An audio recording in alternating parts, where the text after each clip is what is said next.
¿Existirá tal cosa? En internet hay un par de obras sobre temática zombie, pero nada de teatro zombie como tal. Entonces, decido empezar por un principio. Según el diccionario de la RAE, zombie tiene género indistinto y puede ser sustantivo o adjetivo. Como sustantivo se refiere a una persona que se supone muerta y reanimada mediante brujería con el fin de dominar su voluntad. Como adjetivo significa falto de energía, atontado, que se comporta como un autómata. No tengo el María Moliner y en el diccionario etimológico Coromines no está, quizás porque es la versión abreviada. En mi experiencia, zombie como adjetivo no califica de una manera muy positiva, que digamos, cuando estoy zombie, después de haber trasnochado, bebido de más o dormido muy mal, mis reflejos, mi sentido y mi inteligencia no están en la mejor versión de sus posibilidades. Lejos de ahí. En mi biblioteca no encuentro mucho más que el señor Valdemar de Pou, así que sigo buscando en ese reservorio virtual de data que es Google. Leo que mucho antes de The Walking Dead, de George Romero, y de Los Caminantes de la Noche, de Game of Thrones, mucho antes de la canción de Cranberries y del video Thriller de Michael Jackson, mucho antes de que la última edición de la Zombie Walk Argentina juntara 25.000 participantes y 15.000 kilos de comida, mucho antes de todas las muchísimas representaciones que existen del término zombie en la cultura de masas, la palabra ya existía en Haití.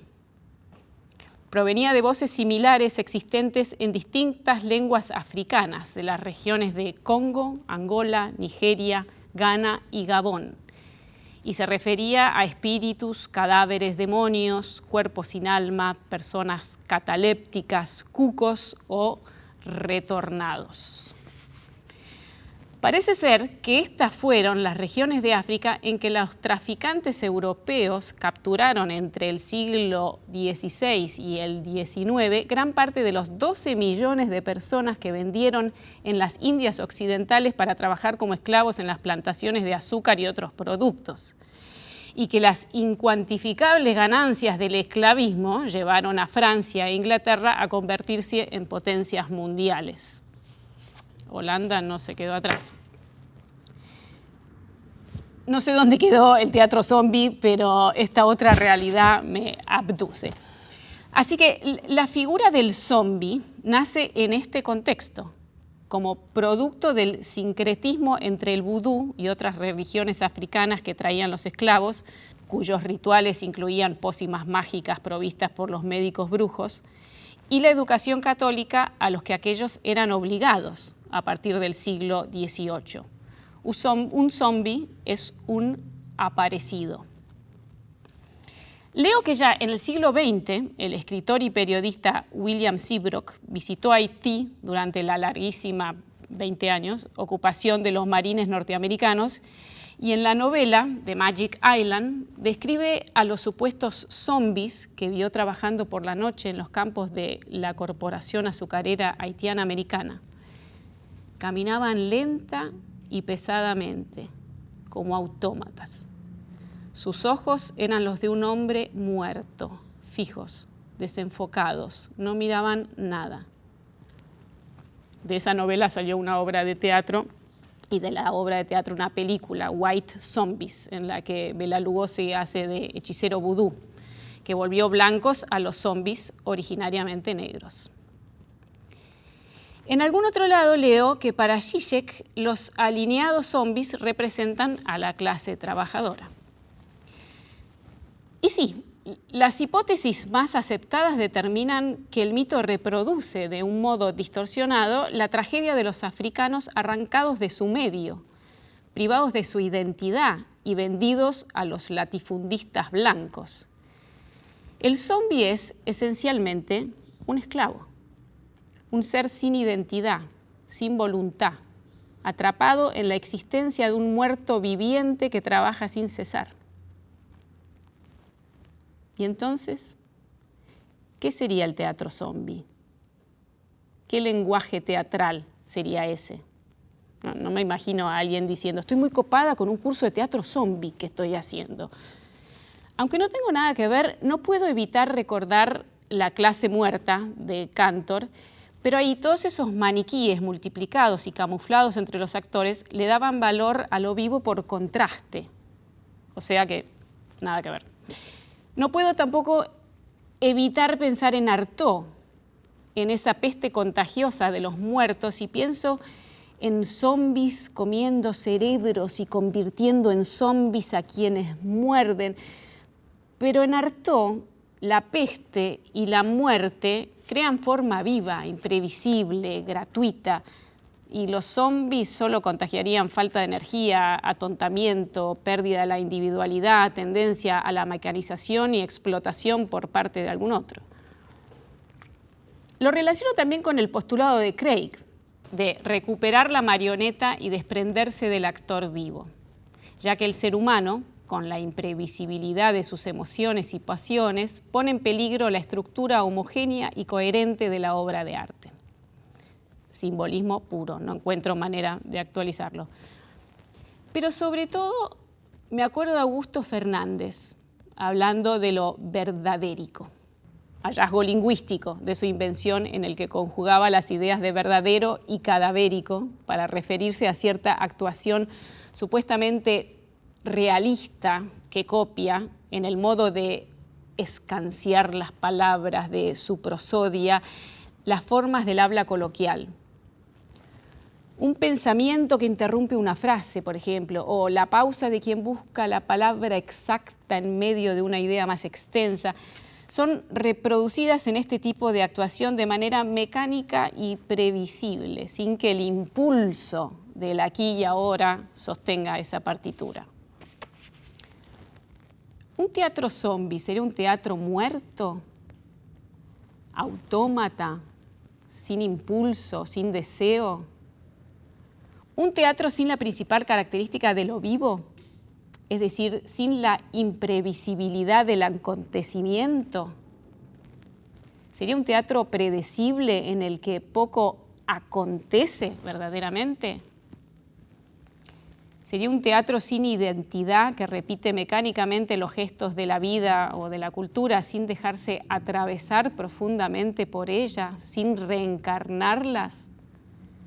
Un teatro que solo ratifica signos en los que todos acordamos. Ajá, esto es teatro, qué bien. Bueno, nada que no haya explicado Bruch en El espacio vacío cuando habla del teatro mortal. Confundir una especie de satisfacción intelectual con una verdadera experiencia en el presente. ¿Pero qué sería lo que está muerto? ¿El deseo? ¿La voluntad? ¿El arrojo al vértigo del instante presente? ¿El impulso que nos lanza al aquí y ahora de esa realidad ficcional? Me acuerdo también el cuento El ruiseñor de Anderson, en donde la gente snob de la corte prefiere al pájaro mecánico, una caja musical de oro con forma de pájaro adornada con brillantes y piedras preciosas, al ruiseñor verdadero. Porque como el primero canta siempre la misma melodía, lo pueden seguir. En cambio el otro hace lo que se le canta, literalmente, hasta convence a la muerte de que le dé al emperador la posibilidad de gobernar como se debe. Y además los hace llorar. Vuelvo. Si los zombies son en realidad personas a quienes le robaron su lugar de origen, identidad, tiempo, voluntad y deseo para reducirlos a simples máquinas de reproducir plusvalía para sus explotadores, ¿qué sería un teatro zombie? ¿Un teatro esclavo? ¿Esclavo de qué? ¿De la necesidad? Muchas veces, de la ambición desmedida, del ego, de la rutina, de, como diría Salinger en Franny y Zooey, no hacerse cargo de la concreción de los propios deseos.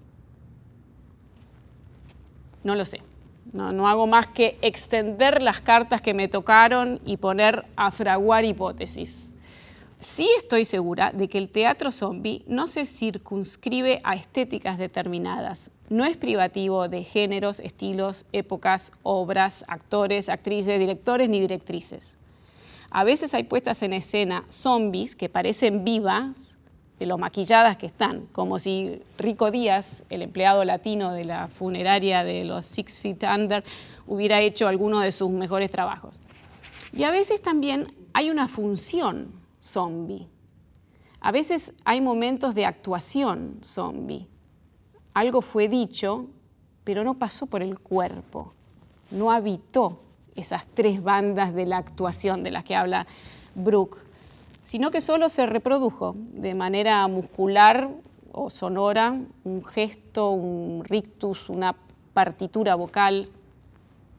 ¿A quién no le pasó alguna vez? Terminó la función y sentís que como actriz te la perdiste, que se te pasó una frase, un párrafo, a veces una escena entera. Que, volviendo a la descripción de Seabrook, nuestros ojos estuvieron desenfocados, no miraban nada. Quienes nos dedicamos a la actuación conocemos eso y sabemos que la muerte no solo es intrínseca a la vida, sino también a la naturaleza del teatro. Ese acontecimiento es efímero. Cuando sucede, ya terminó. Y además, a veces ni siquiera acontece, por más que lo invoquemos cada vez que empieza la función. Vuelvo a pensar en la muerte que, por contraste, revela la vida, como después de la pandemia. Teníamos todos y todas tantos deseos, mejor dicho, tanta necesidad de actuar, y que los muertos viven no es ninguna novedad, pero no como zombies, sino en la memoria de quienes lo conocieron, en la genética de sus hijos o en lo que dejaron hecho. Es más, a veces aún muertos condicionan o propician, para bien o para mal, nuestras vidas vivas. La utopía sería que no haya un teatro zombie, que quienes ejercemos el arte y el oficio de la actuación podamos hacerlo desde la alegría, el placer y también la responsabilidad que supone esa concreción de nuestros deseos, dejando que la muerte se presente, porque es inevitable que eso suceda, pero no por hacer nuestra tarea ausente de nuestro propio deseo. Que no suceda, que nunca exista como tal, que no sea, que no haya, que no hagamos, que estemos despiertos. Creo que mientras haya seres humanos, quizás también cyborgs posthumanos, pienso acordándome de Data, el androide que en un capítulo de Star Trek quería aprender actuación para saber cómo sentían los humanos, habrá teatro. Creo que mientras algo nos quede de seres humanos, sea esto lo que sea, esa inapresable magia de aquella o aquel que se paró por primera vez frente a la comunidad, sobre ese borde en que la ficción acontece como hecho real, para revivir algo sucedido, para darle forma a algo que todavía no, va a estar siempre presente, o casi. Habrá que ser muy zombie para perdérsela.